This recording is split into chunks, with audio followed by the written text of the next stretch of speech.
आज अंतर्राष्ट्रीय एड्स दिवस है, प्रेस दिवस है और वस्त्र दिवस है। 3 दिवस हैं, और भी दिवस हर दिन होते हैं, लेकिन हम 2 बातें करेंगे। पहले तो एड्स की बात कर रहे हैं, हमने हवन किया। यहाँ तो नित्य दोनों समय हवन होता ही है, 5 वर्ष में भी एक बार हवन नहीं छोड़ता। हमारे कई सदस्य ऐसे हैं वो नियमित एड्स करने वाले हैं। एड्स के जरिए जो शक्तिशाली तत्व वायुमंडल में फैलते हैं, जो तत्व जा रहे हैं अभी, केसर, गुग्गुल, इसके अलावा अन्न, लौंग, तमाम प्रकार की औषधियाँ डाली गई। यहाँ पर जो हमने आहुतियाँ दी, हविष्य दिया देवताओं को। पहले तो बार बार कहा जाएगा कि देवताओं को मुख्य अग्नि है, देवता इसको ग्रहण करते हैं, लेकिन देवता जो देता है वो कई गुना, जैसे जमीन में, पृथ्वी में डाला गया एक दाना वो 1000 गुना हो जाता है, वैसे ही यज्ञ में डाली गई आहुति वो लाखों गुना शक्तिशाली हो जाती है। एटॉमिक जो है, परमाणु उसके विखंडित होते हैं। जितनी ज़्यादा सूक्ष्म आहुति होती है उतनी हमें ही देवता दे देते हैं, कई गुना करके दे देते हैं। एक बात तो जो यहाँ पर हमने हविष्य डाला, औषधियाँ डाली उत्कृष्ट, तो हवा में असंख्य कीटाणु विषाणु तैर रहे हैं, उनको ये जा करके नष्ट कर देती है। अब इतना शुद्ध वायुमंडल बनता है कि जहाँ जहाँ तक यहाँ पर लोग टहल रहे होंगे, पीछे सैकड़ों लोग, जहाँ जहाँ चीज जा रही, जहाँ जहाँ हवा पवन देव इसको कहाँ कहाँ पहुँचा देते हैं। भारतीय संस्कृति एड्स की संस्कृति रही है। अंतर्राष्ट्रीय दिवस तो इसलिए मनाया जा रहा है कि विश्व लोग भी इसको समझें, भारतीय संस्कृति को, एड्स की संस्कृति को समझें। कीटाणु विषाणु से जब दुनिया तबाह हो रही थी तो जहाँ जहाँ एड्स किए गए, बहुत इस पर शोध हुए, वैज्ञानिकों ने इस पर शोध किए, उन्होंने इस जगह जगह मशीनें लगाई गईं। जहाँ ज़्यादा पॉल्यूशन था वहाँ पर एड्स किया गया उत्कृष्ट औषधियों से, वहाँ का वायुमंडल स्वच्छ हो गया, पर्यावरण कम हो गया। मशीनें जो बता रही कितना एयर क्वालिटी जो कंट्रोल है, कितनी एयर क्वालिटी कैसी है,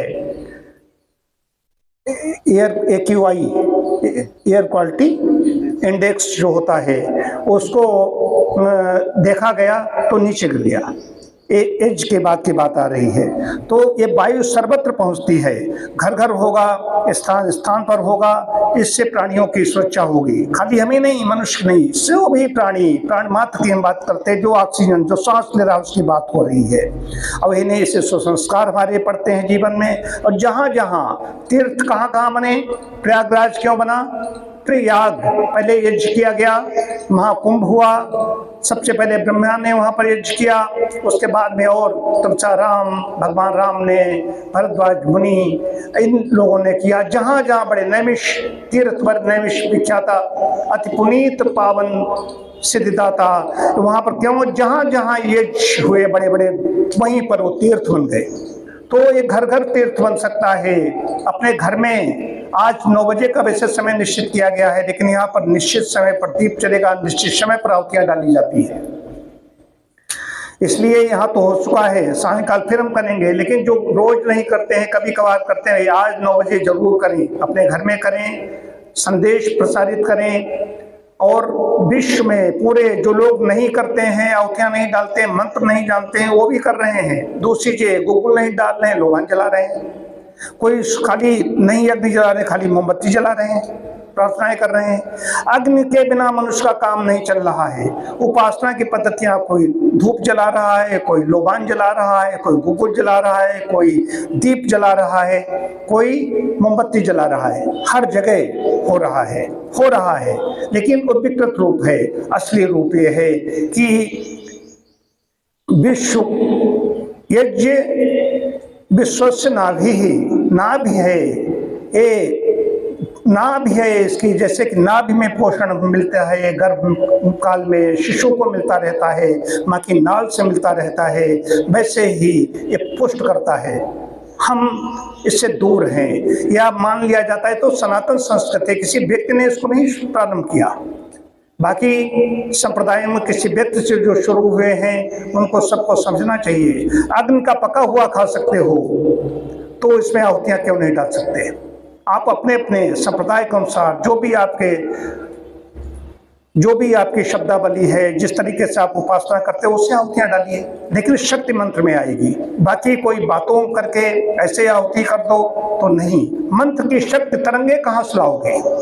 मंत्र की शक्ति है, मंत्र में एटॉमिक शक्ति है, उसको पहचानना होगा। धीरे धीरे लोग पहचानेंगे इसको। जैसे 2 दूनी 4 होते हैं तो 2 दूनी 4 चाहे भारत में हो या श्रीलंका हो या जापान हो, शत्रु मित्र हमारे जो राष्ट्र हैं वो हो, हर जगह 2 दूनी 4 होते हैं। ठीक जैसे 2 दूनी 4 हैं, जैसे सूर्य देव का प्रकाश है, सत्य है, ठीक वैसे ही ये सत्य है। एक न एक दिन सभी को ये स्वीकार करना होगा। दूसरा, आज प्रेस दिवस है। सबसे पहले आदि पत्रकार कहा गया है, नारद कहे गए हैं। मैं भी पत्रकारिता से जुड़ा हुआ हूँ, लेखन करता हूँ। मैं बहुत बड़े पेपर का एक समाधानवाड़ी जो राष्ट्रीय राजधानी का समाचार पत्र है, मैं उसका न्यूज एडिटर हूँ। दूसरा पद है संपादक के बाद मेरा, न्यूज एडिटर। हमारे संपादकीय, विशेष संपादकीय लिखे जाते थे जो मुख्य पृष्ठ पर प्रकाशित होते थे। संपादकीय ऐसे लिखे जाते थे जो मुख्य बाई नेम मेरे प्रकाशित होते थे। संपादक डर गया, उसने कहा कि डॉक्टर साहब आप हमारे ऊपर लाठी चलवाओगे, इतना मैं कड़ा लिखता था। तो और वस्त्र दिवस है, वस्त्र दिवस भी है। तो वस्त्र का मतलब है ये वस्त्र पहने हुए नहीं कहा जाए तो परिधान है, लेकिन वस्त्र जो पहले नवीन निकल करके आता है, जो बुनाई होती है, वस्त्र के बाद में जब सिलने के बाद में जो हमारे बनते हैं परिधान बनते हैं। वस्त्र परिधान में अंतर है। तो वस्त्र भी हमारे वेशभूषा कैसी होनी चाहिए। भाषा भूषा भजन भोजन और भेषज जिसके ठीक हैं पंचभकार कहे गए हैं। भाषा भूषा भजन भोजन और भेषज जिसके ठीक हैं वही मनुष्य कहलाने योग्य है। तो हमें जो तंत्र है, जैसे इसकी जो भी संदेश पहुंचाए, रिश्तेदारी पहुंचा दे, इष्ट मित्रों पहुंचाए कि आज 9 बजे आयोजन करना है, एज करना है, ये संदेश हो गया उसकी यही। वो पत्रवाहक है, संदेशवाहक है, ये हो गया। संदेशवाहक होता संदेश लेकर के भेजा गया। मैं यहाँ पर थोड़ा सा अलग बोला, लेकिन पत्रकारिता क्या है, उसको किसी ने संदेश नहीं दिया, पहुंचाओ जा करके, वो अपनी जिम्मेदारी समझ करके और प्रसारित कर देता है उसको। संदेश एक व्यक्ति स्पेशल उसके लिए जाता है। तो ये है सोशल मीडिया पर आज की चीज़ें चल रही है। तो आज अंतर्राष्ट्रीय दिवस की सबको सभी को शुभकामनाएं देता हूँ। सभी का मंगल हो, सभी का कल्याण हो।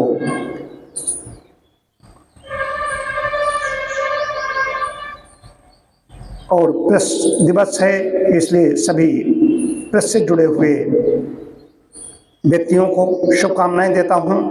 अपनी वेशभूषा ठीक रखें, ऐसी सबके अंदर सद्बुद्धि आए, ऐसी मैं प्रभु से प्रार्थना करता हूं। ओम शांति शांति शांति।